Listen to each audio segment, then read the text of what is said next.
Good morning সবাইকে। আমি স্নিগ্ধা একটা নতুন ব্লগ নিয়ে তোমাদের সামনে আবার ফিরে এলাম।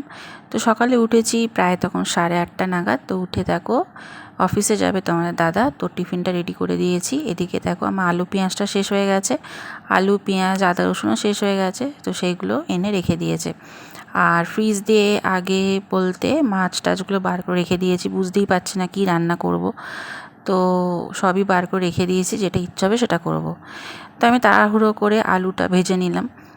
ফ্রিজে একটু ময়দা মাখাই ছিল, তো সেই তো ভাবলাম যে একটু লুচি বানিয়ে নিই। তো লুচি খাওয়ার মধ্যে আমি আর ছেলে খেয়েছি, আর তোমার দাদা পাউরুটি ডিম খেয়ে অফিস বেরিয়ে গেছে।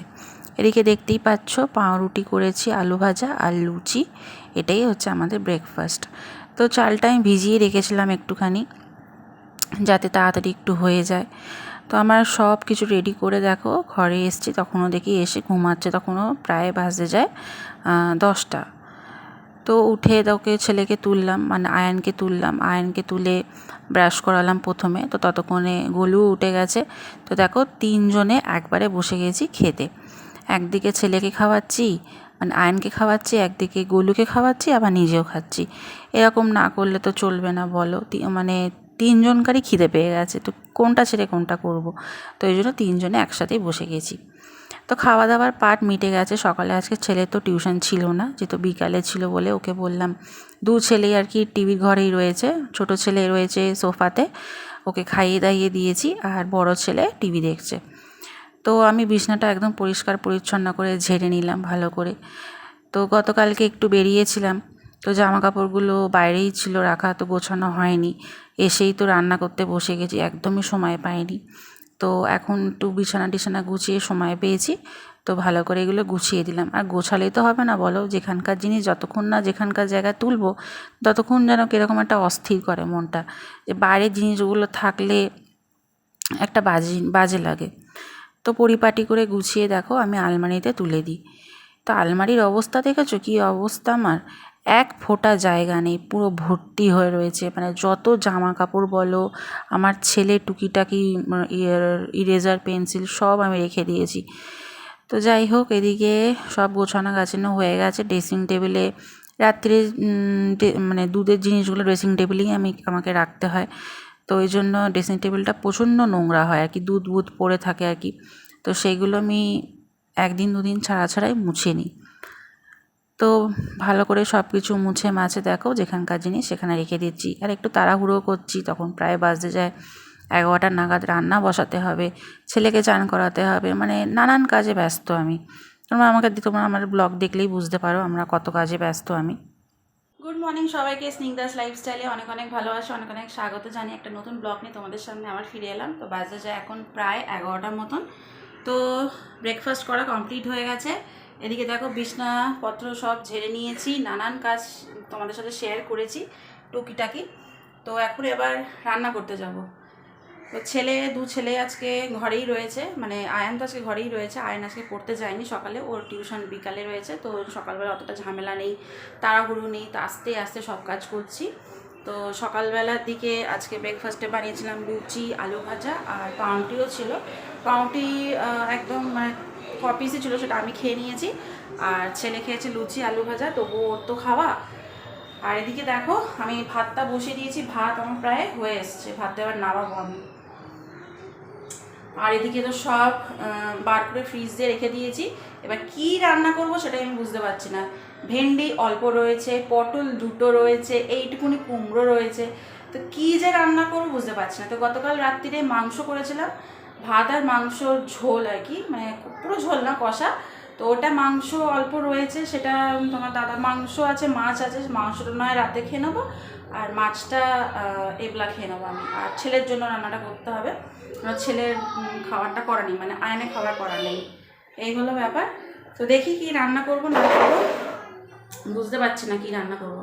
তোমার দাদা তো অনেকক্ষণ অফিস চলে গেছে, উঠেছি প্রায় তখন 8:30টার সময়। উঠে নানান কাজ করতে করতে পুরো হাঁপিয়ে উঠেছে। আর যা গরম, এই এত গরমে না মানে নাজেহাল হয়ে যাচ্ছে। বাইরে দেখে বুঝতেই পারছো প্রচণ্ড রোদের তাপ। তো চলো, ভাত নামা হয়ে গেছে, নাহলে ভাত গলে যাবে। চলো পরে আসছি, পরে দেখা হচ্ছে। অনেক ভাবনা চিন্তা করার পর দেখো সবজি কাটতে বসে গিয়েছি। তো কুমড়োটা বার করেছি, কুমড়োটা নষ্ট হয়ে যাচ্ছিলো। কুমড়োটা প্রায় 1.5 সপ্তাহ মতন হয়ে গেল, ফ্রিজেই রয়েছে। তার আগে আমি মায়েরও কাছে গিয়েছিলাম। তো যাই হোক, কুমড়োটা ভাবলাম কেটে দিই, আর পটল ছিল, পটলটা ছেলে আলু দিয়ে মাছ দিয়ে ঝোল করলাম। তো এদিকে দেখো সব সবজি আমি কেটে কুটে রেডি করে রেখেছি। আর যেহেতু কুমড়ো তোমার জিনিসটা খুবই অল্প, তো চিংড়ি মাছটা খুব হিসেব করে বার করেছি আমি। মাছ খাওয়ার মধ্যে শুধু ছেলে, আর মাছের ডিমও অল্প করে বার করেছি, কেন আরও কদিন এখনও মাস শেষ হতে এখনও দেরি আছে, বুঝতেই পারছো, মানে নানান অসুবিধা হতেই পারে, তো ওই জন্য বুঝে শুনে চলতে হয়। তো হিসেব করেই সব কিছু করেছি, নানান দিকে ব্যালেন্স করে তো চলতে হবে বলো, যারা সংসার করে তারাই বোঝে। তো এদিকে পরশু দিনকার মাছ ছিল, সেটা আমার এবলা হয়ে যাবে, আর গতকাল রাত্রিরে মাংস করেছিলাম, সেটা রাতে খাবো। তো এদিকে দেখো মাছের ডিমটা ভাজতে বসিয়ে দিয়েছি। তো মাছের ডিম ভাজতে ভাজতে সেদিকে দেখো ছেলে আমার মানে গোলু কাঁদছে, না ওকে কোলে নাও, আর ঘুমও পেয়েছে ও। এদিকে দেখো প্রথমে আমি আলু দিয়ে মাছের ডিম ভাজাটা করে নেবো। তো রান্না বসিয়ে দিয়েছি, আর ওদিকে আয়নের চান হয়নি, আয়ন বসে বসে কার্টুন দেখছে, আর গোলুকে চানটা করিয়ে দিয়েছি, গোলুকে চান করিয়ে ঘুম পাড়িয়ে দিয়েছি। কেন গোলু একটু মানে ও তো অনেক ছোটো, বুঝতেই পারছো, তো অনেক মানে যতক্ষণ আর কি ওকে কোলে নিয়ে থাকবো ততক্ষণ ঠিক আছে, আর না হলে সেই খুব বিরক্তি করে। আর তো এই জন্য খালি বলবে কোলে, মানে কোলে তুলতে হবে আর কি ওকে। তো ওই জন্য ওকে চান টান করে দেখো, খেয়ে তো আগেই নিয়েছিল, চান টান করে ওকে ঘুম পাড়িয়ে দিয়েছি, ওকে আগে নিশ্চিন্ত করে দিয়েছি ওকে আগে। কেন কি বলেন, ওকে না ঘুম পাড়ালে আমি না ব্লগিং করতে পারবো, না আমি রান্নার দিকটা দেখতে পারবো, না কিছু করতে পারবো, কোনো কাজে আমি মানে সুস্থভাবে করতে পারবো না। তো ওই জন্য সব দিকে আমাকে ব্যালেন্স করে চলতে হবে, মানে কোন কাজটা আগে করলে ঠিক হয় আর কি। তো আমি মাছের ডিমটাকে ভেজে আমি চলে গেছিলাম ওকে চানটা করাতে। তে মানে গ্যাস অফ করে আমি চলে গেলাম ওকে চান করাতে, চান করিয়ে ঘুম টুম পাড়িয়ে দিয়েছি। এবার নিশ্চিন্তে এখনও ঘুমাবে, এখন কোনো ইয়ে নেই, এই সময়টাও ঘুমায়, তখন আর কোনো চাপ নেই, নিশ্চিন্ত করে রান্না করবো। এই সবে একটা গ্যাস জ্বালিয়েছি, আর একটা ওভেন জ্বালিয়ে দেবো, দিয়ে তাড়াতাড়ি করে রান্নাটা শেষ করে দেবো, প্রায় 12টার মতন বাজে যায়। তো চলো রান্নাটা কমপ্লিট করি। তো এদিকে দেখো আমি আলু ভাজাটা ভাজতে বসিয়ে দিয়েছি, আর দ্বিতীয় ওভেনটাও জেলে নিয়েছি ওতে মাছটা ভাজবো বলে। প্রায় অনেকটা বেলা হয়ে গেছিলো, কিন্তু এবার রান্নাটা তো তাড়াতাড়ি করতে হবে, নাহলে খাবো কি বলো তো। আর তারপরে আয়ান কিন্তু সেরকমভাবে জলখাবার খায়নি। আয়ান তো যদি মানে বায়না করবে খালি খাবো খাবো, লুচি খাবো, এটা করে দাও সেটা করে দাও, কিন্তু সেই খাবে একদম মানে অতি জঘন্যভাবে খায় একদম। তো যাই হোক, আলু ভাজাটা তো হচ্ছে হোক, তো দ্বিতীয় ওভেনে আমি মাছটা ভেজে নেবো, ছেলের ঝোলটা বসাবো। তো ওদিকে দেখো আমি মিক্সারটা বার করে নিয়েছি, যেহেতু ছেলের ঝোলটা আমি আদা বাটা আর জিরে বাটা দিয়ে করব বলে। তো দুদিকে দুটো ওভেনে বসিয়ে দিয়েছি, আর কটা বাসন বেরিয়েছিল সেগুলো আমি আর ফেলে রাখি না, যখনকার যতটা বেরোয় ততটা আমি মেজে নিই, তারপরে আবার মানে বেরোলে আবার দ্বিতীয় ধাপে আবার মাজি, একবারে যে অত মানে জড়ো করে আমি রাখি না, যখন যেটা মানে যতক্ষণ হাত চলে ততক্ষণ আর কি করতেই থাকি। না আমাকে তোমরা আমার ব্লগে দেখতে পাবে যে কোনো সময় আমি যেন বসে নেই, সর্বসময় যেন মানে বেশিরভাগ সময় আমার রান্নাঘরেই কাটে। এই সবে রান্না কমপ্লিট হলো, এদিকে দেখো আমি স্ল্যাবটা পুরো মুছে পরিষ্কার করে নিয়েছি, এদিকে বাসন টাসন সব মেজে উপর করে রেখে দিয়েছি। তো এক ঝলক দেখিয়ে দিই আমাদের কী কী রান্না করেছি। এই যে ছেলে মাছ দিয়ে আলু দিয়ে পটল দিয়ে ঝোল, জিরে বাটা আর আদা বাটা দিয়ে পেঁয়াজ রসুন দিয়ে নিয়েতে, আর এটা হচ্ছে এই যে কুমড়োর একটা চচ্চড়ি চিংড়ি মাছ দিয়ে, আর এটা হচ্ছে সেই আলু আর মাছের ডিমের ভাজা আচার দিয়ে করেছি, আর এটা সেই পরশু দিনকার মাছের ঝোল ছিল, ওটাই গরম করে নিয়েছি। তো আজকের মেনু এইটুকুনি, খুবই সিম্পল।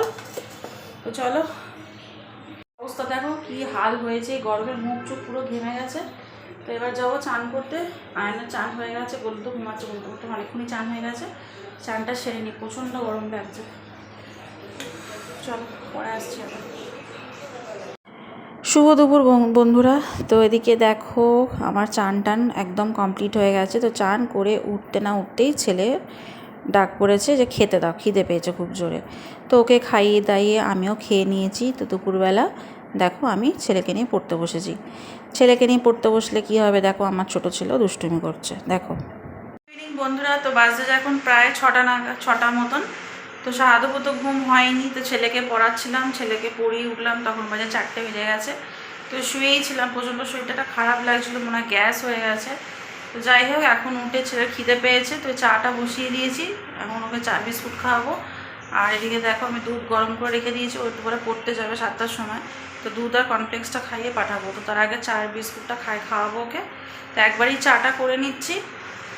আমি এখন চা আর বিস্কুট খাবো, তারপরে ওই আমি আর ছেলে একসাথে চা খাবো, তারপর তোমার দাদা এলে ওকে চাটা দেবো। তো চলো, চাটা জলটা ফুটে গেছে, চা পাতাটা দিয়ে দিই।